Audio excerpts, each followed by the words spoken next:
परमेश्वर के धन्य नाम की महिमा हो। प्रभात मनन के सत्र 2663 में आप सभी का बड़े प्रेम के साथ स्वागत करता हूं। आइए आज के मनन के लिए हम एक और बार यहूदा की पत्री से 12वीं पद को पढ़ते हैं। ये तुम्हारी प्रेम स्वभाव में तुम्हारे साथ खाते पीते समुद्र में छिपी हुई चट्टान सरीखे हैं और बेधड़क अपना ही पेट भरने वाले रखवाले हैं। वे निर्जल बादल हैं जिन्हें हवा उड़ा ले जाती है। पतझड़ के निष्फल पेड़ हैं जो 2 बार मर चुके हैं और जड़ से उखड़ गए। लेखक यहूदा यहाँ झूठे शिक्षकों एवं झूठी शिक्षाओं के अनुयायियों को पतझड़ के निष्फल पेड़ों से तुलना कर रहा है। अंग्रेजी में ऑटम ट्रीज विदाउट फ्रूट्स करके अनुवाद किया।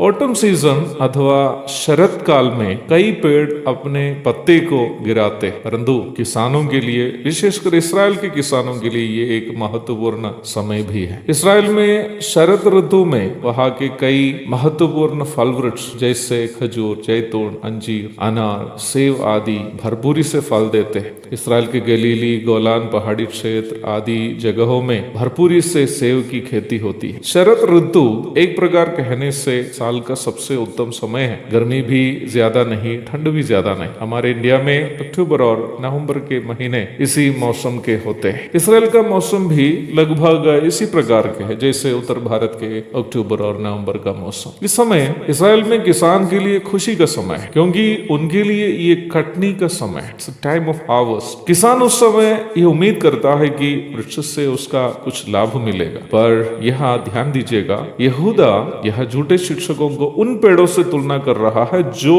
इस पतझड़ के अथवा शरद ऋतु में भी निष्फल है अथवा कोई फल नहीं देते। कलीसिया में अगुवाई करने वाले यदि प्रभु के द्वारा नियुक्त प्रभु के सच्चे दास नहीं हो तो उनसे कलीसिया के सदस्यों को किसी प्रकार के आत्मिक लाभ नहीं मिलने वाले हैं, क्योंकि झूठे अगुवे लोग विश्वासियों के आत्मिक बढ़ोतरी के उपलक्ष्य में सेवा करने वाले लोग नहीं। उनका लक्ष्य केवल अपना जेब भरना रहता। प्रभु की सेवा करने वालों को निम्न सेवकाई से मिलने वाले आमदनी से अपने और अपने परिवार की आवश्यकताएं पूर्ति करने की पूर्ण आजादी है, 1 कुरिन्थियों 9:14। परंतु सेवा करने का उद्देश्य केवल अपना और अपने परिवार की आवश्यकताओं की पूर्ति करनी नहीं होनी चाहिए। प्रभु अपनी सेवा के लिए बुलाए हुए लोगों के जीवन का प्रथम लक्ष्य प्रभु की कलीसिया की आत्मिक बढ़ोतरी होनी चाहिए। परंतु यहूदा यह बता रहा है कि झूठे शिक्षक वो है जिससे कलीसिया को किसी प्रकार के आत्मिक लाभ नहीं है। विश्वासियों को जब आत्मिक अगुवाई की जरूरत है उस समय यानी ये लोग उपलब्ध नहीं रहेगा, नहीं तो उपलब्ध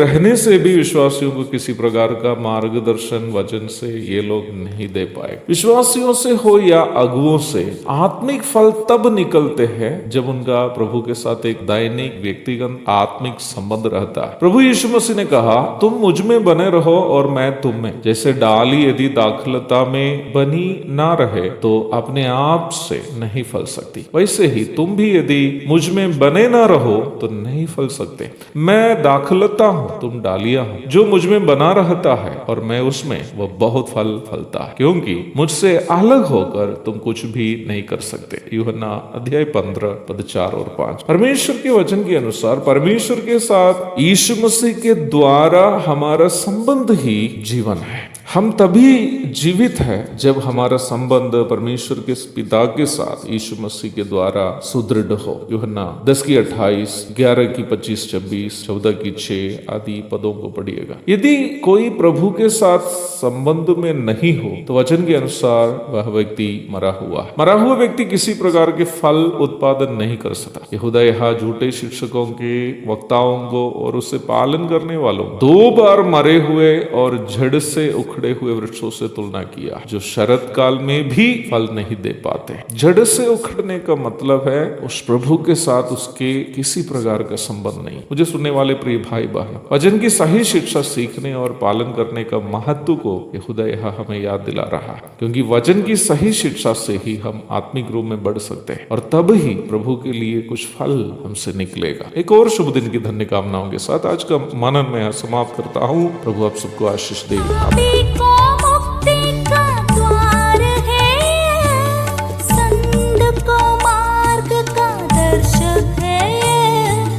विश्वास जो करते हैं उसके लिए अनंत जीवन का साधन है।